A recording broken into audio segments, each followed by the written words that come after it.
Hello friends, welcome to Employment Router. I hope you all are doing good. So we have a new vacancy. So in this video we will discuss about the same. जैसा कि आप अपनी screen पे देख सकते हैं, ये जो वैकेंसी आ रही है ये CSIR से आ रही है, council of scientific and industrial research, जो कि आपको सबको पता होगा जो हमारा नेट एग्जामिनेशन होता है साइंस स्ट्रीम्स का, जो CSIR ही कंडक्ट करती है। तो ये एक ऑटोनोमस बॉडी है जो कि ministry of science and technology के अंडर आती है। यहाँ पे ये जो वैकेंसी आई है ये काफ़ी सालों में आई है, ये कोई रेगुलर वैकेंसी नहीं है, मतलब ये हर साल नहीं आती है। आई थिंक काफ़ी सालों बाद ये वैकेंसी आई है। And the name of the recruitment और notification is combined administrative services examination, and you can call it as case 23। यहाँ पे दो टाइप की वैकेंसी है। First one is section officer, the another one is assistant section officer, ASO। इनमें जो vacancies हैं section officer की हैं 76, असिस्टेंट सेक्शन ऑफिसर की हैं 368 vacancies. Both are group B gazetted vacancies. Pay level आप देख सकते हैं, सेक्शन ऑफिसर का पे लेवल 8 है, जिसमें मिनिमम बेसिक पे ही 47,600 है। तो इसमें आप एक्सपेक्ट कर सकते हैं कि 60,000 के अराउंड तो सैलरी कम से कम बनेगी बनेगी। और जो ASO की है वो भी पे लेवल 7 है, पे लेवल 7 है। इसमें भी जो मिनिमम बेसिक पे है वो 44,900 है। दोनों में ही आपको जो एसेंशियल क्वालिफिकेशन है वो जस्ट डिग्री चाहिए, आपको बैचलर्स होना चाहिए, किसी भी स्ट्रीम में हो, BA BCom BSc या फिर कुछ और भी, बस बैचलर होना चाहिए आपके पास मिनिमम। और एज इसमें सबसे अच्छी बात है कि 30 इयर्स तक नहीं है, इसमें लिमिट 33 इयर्स तक है। तो इसमें 33 इयर्स तक वाले भी अप्लाई कर सकते हैं। तो ये तो शॉर्ट नोटिफिकेशन है। हम अगर इनकी ऑफिशियल वेबसाइट देखें तो this is the official website, ये लिंक मैं डिस्क्रिप्शन बॉक्स में मेंशन कर दूंगा। तो यहाँ पे रिक्रूटमेंट्स एंड रिजल्ट्स का पेज है, यहाँ पे you can see the second one, CSIR combined administrative services examination 2023। यहाँ पे आप डिटेल एडवर्टीजमेंट पे क्लिक करके एडवर्टीजमेंट भी देख सकते हैं। And to apply you have to click on this link. Last date अभी बहुत टाइम है इसमें, 12 जनवरी 2024 तक है। और इसका हम डिटेल एडवर्टीजमेंट अगर देखें, इसको मैं थोड़ा जूम कर लेता हूँ। तो यहाँ पे आप देख सकते हैं एडवर्टीजमेंट नंबर जो है E1 IRC 2023 first, total number of vacancies 444। और यहाँ पे जो स्टार्ट डेट है वो 8th ऑफ दिसंबर से ये फॉर्म स्टार्ट हुए हैं, आज 10th ऑफ दिसंबर है। देन लास्ट डेट जो है इसकी 12 जनवरी है, 12th ऑफ जनवरी है, काफ़ी सफिशिएंट टाइम है आपके पास। एंड जो फीस जमा करने की लास्ट डेट है वो 14 जनवरी है। इसका जो टेंटेटिव डेट है स्टेज 1 का, मल्टीपल स्टेजेस में एग्जामिनेशन होगा, स्टेज 1 एंड स्टेज 2, और यहाँ पे इंटरव्यू भी है। स्टेज 1 का जो है वो February 2024 में एक्सपेक्टेड है एग्जामिनेशन, और स्टेज 2 का अभी कुछ नहीं है, ये नोटिफाई करेंगे उसके बाद। देन हम इसकी काफ़ी लेंदी डॉक्यूमेंट है, बट जो अभी इम्पोर्टेंट चीज़ है हम वो देख लेते हैं। इसमें वैकेंसीज हम देख चुके हैं, सेक्शन ऑफिसर की नंबर ऑफ पोस्ट 76 है, और ASO की असिस्टेंट सेक्शन ऑफिसर की नंबर ऑफ पोस्ट 368 है। हम बेसिक पे देख चुके हैं, एसेंशियल क्वालिफिकेशन देख चुके हैं, बैचलर्स डिग्री चाहिए। देन एज इसमें सबसे बड़ा इंपॉर्टेंट फैक्टर है, काफ़ी मतलब इन्होंने 33 इयर्स तक अलाउ किया है कैंडिडेट्स को, which is good. Vacancy details आप यहाँ पे ब्रेकअप देख सकते हैं, बेसिकली 3 डिपार्टमेंट में वैकेंसी है, CSIR के अंदर भी 3 सब डिपार्टमेंट्स में है। First one is general, the second one is finance and accounts, the third one is stores and purchase. तो यहाँ पे इन्होंने डिपार्टमेंट वाइज भी जो स्प्लिट कर दिया है वैकेंसीज को। तो ये आप वैकेंसीज देख सकते हैं department wise and then category wise. Then after that यहाँ पे आप जाएंगे तो एप्लीकेशन फ़ी 500 रुपीज़ है for general, OBC and EWS categories.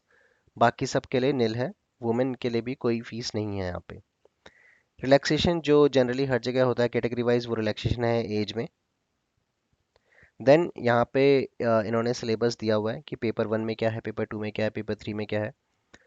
काफ़ी लेंदी सिलेबस है वैसे तो देखा जाए तो। पेपर 1 में आप देखेंगे तो पेपर 1 में है basically general awareness and English language and comprehension. Total 150 marks का है, 2 घंटे का पेपर रहेगा। नेगेटिव मार्किंग इसमें है। जनरल अवेयरनेस में 100 क्वेश्चंस होंगे आपके, 1 mark each with negative marking 0.33 marks for every wrong answer. ठीक है। Similarly English language and comprehension में भी रहेगा। यहाँ पे आपके 50 ऑब्जेक्टिव टाइप क्वेश्चंस होंगे। एक क्वेश्चन 1 नंबर का होगा और नेगेटिव मार्किंग है 0.33 marks for every wrong answer. Paper 2 में आपके 200 मैक्सिमम मार्क्स रहेंगे। 2.5 घंटे का पेपर रहेगा। इसमें आपका general intelligence, reasoning and mental ability रहेगी। इसमें 200 ऑब्जेक्टिव टाइप क्वेश्चंस आएंगे। 1 नंबर का एक क्वेश्चन, 0.33 मार्क्स की नेगेटिव मार्किंग। देन पेपर 3 आपका डिस्क्रिप्टिव है, इंग्लिश और हिंदी का, जिसमें आपको एसे, प्रेसी एंड लेटर और एप्लीकेशन राइटिंग करनी है। ये आपका 150 मार्क्स का है। 2 आवर्स का ये भी रहेगा। उसके बाद आपका इंटरव्यू है जो 100 मार्क्स का होगा, for the post of section officer only. ASO के लिए इंटरव्यू नहीं है, सेक्शन ऑफिसर के लिए इंटरव्यू है बस 100 मार्क्स का। उसके बाद आपका एक कंप्यूटर प्रोफिशिएंसी टेस्ट है जो कि 100 मार्क्स का है और ये क्वालिफाइंग इन नेचर रहेगा। इसमें ऐसा कुछ नहीं है कि आपको ज़्यादा नंबर लाने हैं या कुछ करना है, बस जो मिनिमम मार्क्स हैं जो क्वालिफाई करने के लिए, वो आपको यहाँ पे स्कोर करने हैं। और ये सिर्फ एएसओ के लिए होगा, असिस्टेंट सेक्शन ऑफिसर के लिए होगा, सेक्शन ऑफिसर के लिए नहीं होगा। तो सेक्शन ऑफिसर के लिए इंटरव्यू होगा जो कि असिस्टेंट सेक्शन ऑफिसर के लिए नहीं होगा। और असिस्टेंट सेक्शन ऑफिसर के लिए आपका सीपीटी होगा, कंप्यूटर प्रोफिशिएंसी टेस्ट, जो कि सेक्शन ऑफिसर के लिए नहीं होगा।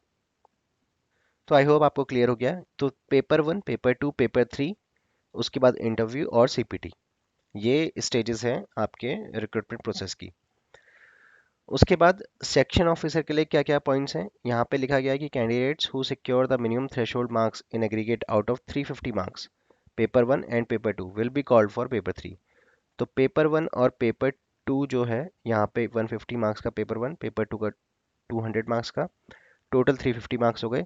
यहाँ पे आपको शॉर्टलिस्ट किया जाएगा। उसके बाद जो शॉर्टलिस्ट होंगे उनको पेपर 3 के लिए अलग से कॉल किया जाएगा। तो पेपर 3 आपका यानी सेम डे नहीं होगा। पेपर 1, पेपर 2 का जब रिजल्ट आ जाएगा उसके बाद शायद पेपर 3 होगा देन, क्योंकि यहाँ पे लिखा गया है कि will be called for paper 3, जो कि डिस्क्रिप्टिव है। फिर उसके बाद जो पेपर 1, पेपर 2, पेपर 3 तीनों के मार्क्स जोड़ेंगे, फिर उन्हें शॉर्टलिस्ट किया जाएगा इंटरव्यू के लिए, जो कि 100 मार्क्स का है। फिर जो सेक्शन ऑफिसर का है, टोटल मार्क्स हो गए 600। अगर हम सारे इनको ऐड कर दें, 200, 150 प्लस 200 प्लस 150, आपके 500 हो गए। उसके बाद इंटरव्यू के 100 मार्क्स और जोड़ दें तो 600 मार्क्स हो गए। तो 600 मार्क्स में से आपका सिलेक्शन होगा सेक्शन ऑफिसर के लिए। सिमिलरली एएसओ के लिए क्या रहेगा, एएसओ के लिए भी वही होगा। पेपर 1, पेपर 2 तो सेम रहेगा जो कि 350 मार्क्स का है। जो उनमें से सिलेक्ट होंगे उनको पेपर 3 के लिए कॉल किया जाएगा, डिस्क्रिप्टिव पेपर के लिए। और सीपीटी के लिए, कंप्यूटर प्रोफिशिएंसी टेस्ट, जो कि एएसओ के लिए होगा और एसओ के लिए नहीं है। CPT is qualifying in nature and marks obtained in CPT will not be counted towards final marks। तो जैसे कि मैंने पहले बताया था, जो CPT कंप्यूटर प्रोफिशिएंसी टेस्ट होगा वो आपका सिर्फ क्वालिफाइंग इन नेचर रहेगा, उसके मार्क्स आपके फाइनल मेरिट में नहीं ऐड होंगे। टोटल मार्क्स जो हुए एएसओ के, वो 500 ही हुए, क्योंकि यहाँ पे इंटरव्यू नहीं है 100 मार्क्स का, और सीपीटी के मार्क्स ऐड नहीं होंगे फाइनल मेरिट में। इसलिए आपका टोटल जो मार्क्स रहेंगे वो 500 ही रहेंगे असिस्टेंट सेक्शन ऑफिसर के केस में। और उन्हीं के बेसिस पे आपकी जो फाइनल मेरिट लिस्ट होगी वो प्रिपेयर की जाएगी। देन उसके बाद यहाँ पे सिलेबस दिया हुआ है, जो जनरल अवेयरनेस का सिलेबस है, हिस्ट्री है आपकी, कॉन्स्टिट्यूशन ऑफ इंडिया है, पॉलिटी है, करंट इवेंट्स हैं of national and international importance. Then English का दिया हुआ है। पेपर 2 में आपका जो जनरल इंटेलिजेंस है, रीजनिंग है, एप्टीट्यूड है, उनका सिलेबस दिया हुआ है। यहाँ पे सिर्फ पॉइंटर्स दिए हुए हैं, टॉपिक्स दिए हुए हैं। इनके अंदर जो इनके सब टॉपिक्स रहेंगे, जो डिटेल सिलेबस है, वो at the end of the document दिया हुआ है। इंग्लिश में दिया हुआ है कि ऐसे राइटिंग क्या है, प्रेसी राइटिंग के एक क्वेश्चन है, ऐसे के 2 क्वेश्चन रहेंगे, लेटर और एप्लीकेशन राइटिंग का एक क्वेश्चन रहेगा। देन इसमें ऐसा कुछ भी नहीं है, ये एग्जामिनेशन सिटीज़ हैं। अभी ये जनरली कितनी सिटीज़ हैं हम देख लेते हैं। यहाँ पे 18 19 सिटीज़ हैं जो कि है। और जो आपका सीपीटी रहेगा, कंप्यूटर प्रोफिशिएंसी टेस्ट, उसके लिए भी कितनी है, 11 सिटीज़ हैं। तो बेसिकली अगर हम देखें, पहले जो आपका पेपर 1 और पेपर 2 होगा, वो उसके लिए आपके पास 19 सिटीज़ का ऑप्शन है। फिर उसके बाद जो पेपर 3 रहेगा, जो आपका बेसिकली डिस्क्रिप्टिव है, उसके लिए आपके पास 11 सिटीज़ का ऑप्शन है। तो ये जब आप फॉर्म फिल करेंगे तो आपको एग्जामिनेशन सिटी चूज़ करनी होगी, वो आप देख के चूज़ करिएगा जहाँ पे आप इजीली जा सकें। उसके बाद यहाँ पे ऐसा कुछ भी नहीं है जो अभी हमें देखना है। ये जस्ट इन्होंने मेंशन किया हुआ है कि कैसे आपको अप्लाई करना है और एडमिट कार्ड कब डाउनलोड करना होगा। बायोमेट्रिक रहेगा आपका सब कुछ जब आप एग्ज़ाम देने जाएंगे, हाउ टू अप्लाई। अभी इसमें ऐसा कुछ भी नहीं है जो आपको इसमें देखना होगा। पेमेंट ऑफ फीस हम देख चुके हैं, इसमें 500 रुपीज़ की है। और उसमें वो जनरल ओबीसी और ईडब्ल्यूएस के लिए रहेगा सिर्फ, बाकी सब के लिए एग्जेम्प्ट है। ये है जो मैं मेंशन कर रहा था, जो डिटेल सिलेबस जिसकी मैं बात कर रहा था। ऊपर तो सिर्फ टॉपिक्स थे, इसमें पूरा सिलेबस डिटेल में बताया गया हुआ है कि हिस्ट्री में आपको क्या क्या पढ़ना है, पॉलिटी में आपको क्या क्या पढ़ना है। दैन सिमिलरली जो आपका जनरल इंटेलिजेंस है, रीजनिंग है, जो भी टॉपिक्स थे हमने सिलेबस देखा था उसके ऊपर। सीपीटी का आप देख सकते हैं यहाँ पे, सीपीटी में क्या रहेगा आपका, तो यहाँ से आप देख सकते हैं। सीपीटी में आपका word processing, spreadsheet generation of slides, PPT वगैरह, इन सब जो बेसिक कंप्यूटर प्रोफिशिएंसी टेस्ट होता है, बेसिक कंप्यूटर की जो नॉलेज होती है वो आपकी इसमें चेक होगी। तो इसका सिलेबस भी आप यहाँ पे देख सकते हैं। काफ़ी डिटेल्ड डॉक्यूमेंट है, नोटिफिकेशन है, सब कुछ इसी में मेंशन है।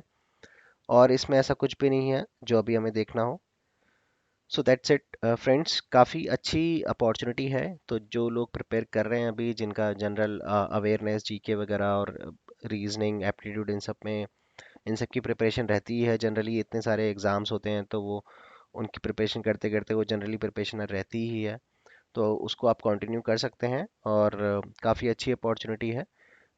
इसको ज़रूर आपको अप्लाई करना चाहिए। तो that's it from this video friends, thank you for watching this. Please like, share and subscribe the channel.